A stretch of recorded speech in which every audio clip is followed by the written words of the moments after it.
Assalamualaikum warahmatullahi wabarakatuh. Perkenalkan, nama saya Taufikur Rahman, mahasiswa Sekolah Tinggi Agama Islam Pati.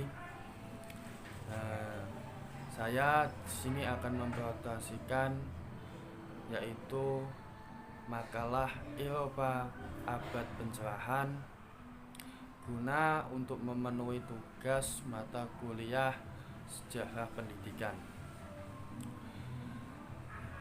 yang mana saya satu kelompok dengan Sudaryo. Oke, kita akan mulai dari presentasinya, yaitu abad pencerahan atau disebut Age of Enlightenment. Yaitu abad pencerahan yang sangat terdominasi pemikiran-pemikiran maju di Eropa pada sekitar 1650 sampai 1780 atau abad ke-17.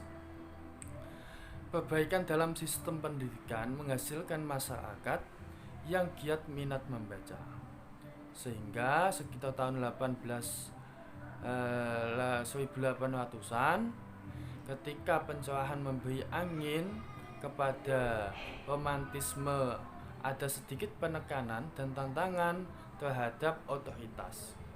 Akan tetapi lebih banyak dukungan untuk nasionalisme dan kebebasan minat baca. Kemudian adapun untuk pola pendidikan pada waktu abad pencerahan, yaitu bisa dilihat dalam karakteristiknya, yaitu munculnya paham individualisme, sekulerisme, dan humanisme. Dan gereja atau agama tidak lagi memiliki kekuasaan untuk memaksakan kehendak kepada orang lain, kepada masyarakat. Dan agama tidak lagi memberikan pengaruh yang signifikan terhadap kehidupan masyarakat Eropa pada zaman itu.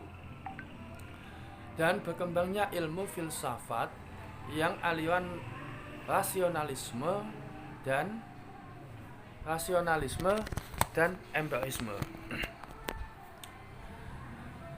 Itu karakteristik pada zaman abad pencerahan. Selanjutnya yaitu tentang ulasan pada waktu pola pendidikan di zaman abad pencerahan, yaitu anak-anak pada abad pencerahan diajarkan untuk menghafal fakta melalui metode lisan dan grafis yang berasal dari zaman Renaissance, yaitu zaman sebelum abad pencerahan. Kemudian peningkatan angka melek huruf oleh pengaruh agama, karena sebagian besar sekolah dan perguruan tinggi diorganisir oleh pendeta atau misionaris atau organisasi keagamaan lain. Alasan lain yang memotivasi agama untuk membantu meningkatkan tingkat melek huruf di kalangan masyarakat umum adalah karena Alkitab pada zaman itu sudah dicetak dalam bentuk bahasa, dan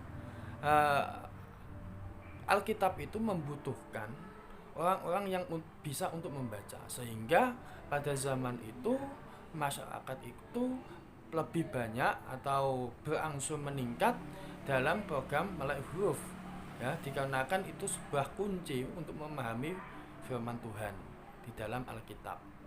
Untuk selanjutnya yaitu tokoh-tokoh yang berpengaruh pada zaman itu yang ada di dalam bukunya, yaitu John Locke, yang memunculkan gagasan bahwa pengetahuan diperoleh melalui sensasi dan refleksi.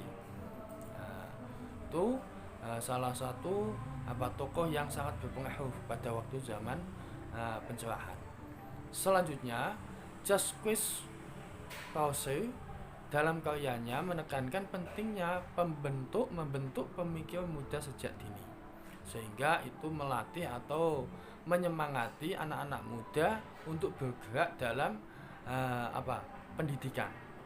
Kemudian Frederick Agung, peletak pondasi dasar dari sistem pendidikan dasar, dan Jonan Julius Hacker, perancang General Land School Act Reglement, yang ini mengamanatkan sekolah untuk semua anak muda di Prusia atau kerajaan Prusia. Selanjutnya yaitu dalam sistem persekolahan.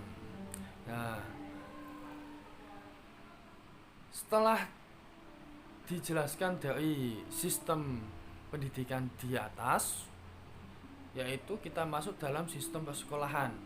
Dimulai dari kerajaan Prusia yang memperkenalkan sistem pendidikan umum modern yang dirancang untuk menjangkau seluruh masyarakat, yang kemudian dianut secara luas di seluruh Eropa dan Amerika Serikat pada abad ke-19. Selanjutnya, Prusia adalah salah satu negara yang pertama di dunia yang memperkenalkan sekolah dasar yang ditanggung pemerintah atau dibiayai pemerintah dan umumnya wajib dijalani atau wajib dilakukan. Sistem Prusia terdiri dari program pendidikan dasar 8 tahun. Dalam pendidikan ini tidak hanya memberikan keterampilan teknik dasar yang dibutuhkan dalam dunia modern seperti membaca dan menulis, akan tetapi juga diberikan bidang-bidang seperti bidang musikal dan bidang pendidikan agama. Selanjutnya, pendidikan formal atau pendidikan umum modern pada zaman abad pencerahan, yaitu memasuki dalam pendidikan dasar 8 tahun, yang termasuk diadopsi dari sistem Prusia, sistem atau sebelum abad pencerahan. Kemudian dilanjutkan pada abad pencerahan, diadopsi, digunakan sistem tersebut. Kemudian pendidikan yang lebih lanjut memasuki yaitu gimnasium atau sekolah menengah, well school atau sekolah yang lebih tinggi, dan setiap jenjang persekolahan itu diadakan abitur atau ujian akhir. Ujian akhir ini akan menjadi penentu atau penentu tingkat pelajar untuk memenuhi atau prestasinya. Sekian dari penjelasan kami. Apabila ada kesalahan kami mohon maaf sebesar-besarnya. Akhirul kalam, wassalamualaikum warahmatullahi wabarakatuh.